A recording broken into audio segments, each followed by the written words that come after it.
This spreadsheet has every product a Shopify store sells, every title, every price, every variant. All of it pulled from the store directly. One click right inside your browser. Here's how to do it. Install Shopify Spy Pro from the Chrome Web Store. Link is in the description. Pin it to your toolbar so it's easy to find. Now open any Shopify store. Then click the extension icon in your toolbar.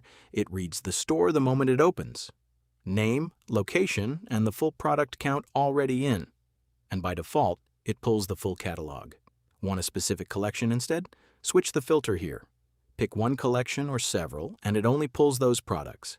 Then keep Include Product Variants checked. That pulls all product variants, sizes, colors, and more, as separate rows in the export. Now choose your export format. Excel, Google Sheets, or CSV.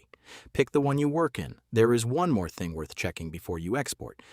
If you want to download the product images too, check these options. Download images. Use product handle as image names, and zip images into single file. The spreadsheet includes each product's image URL in the image source column, and separately every actual image downloads as a clean zip, already named by product handle, nothing to rename. If you don't need the image files, uncheck Download Images here. Then click Export Products. The full catalog lands in your sheet. Every product, every variant, every image, URL already in place. Done. There is a store you already had in mind. Open it, run this, and see what comes out. Subscribe for the upcoming videos to grow your business and grab Shopify Spy Pro from the link in the description.